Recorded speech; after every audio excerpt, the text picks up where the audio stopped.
Futbol o'yinini spektaklga qiyoslashadi. Bu bejizga emas, chunki futbol turli xil qiziqarli, ehtirosga to'la, hattoki dramatik vaziyatlarga boy o'yin. O'yinchilarning golni nishonlashdagi ajoyib raqslari ham ushbu spektaklning ajralmas bir qismidir. Demak, ana shunday raqslar bugun e'tiborimizda.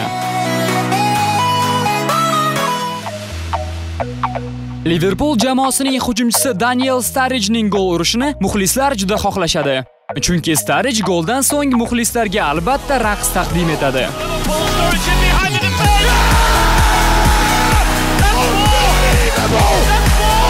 Ushbu raqs harakatlari yosh futbol ixlosmandlari orasida ham juda ommalashgan.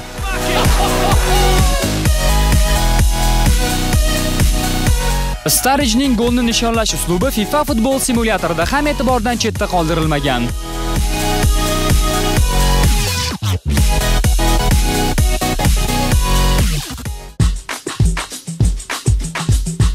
Braziliyalik futbol yulduzlari Neymar hamda Ronaldinho nafaqat chiroyli driblinglari, balki raqslari bilan ham mashhur.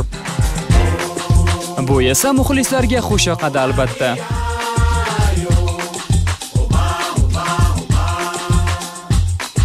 Ularning raqslari ham futbol simulyatorlarida aks etgan.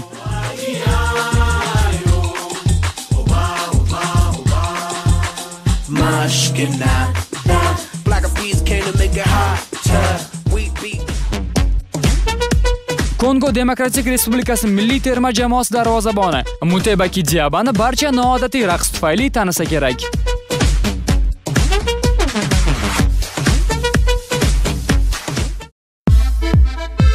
Futbolda jamoaviy raqslar bo'yicha Braziliya, Afrika hamda Kolumbiya terma jamoalari ajralib turishadi.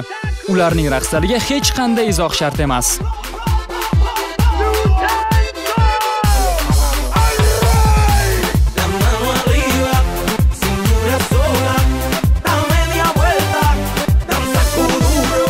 Bizni kuzatishda davom eting, chunki bizda har doim sizni hayratlantirish uchun sabab bor.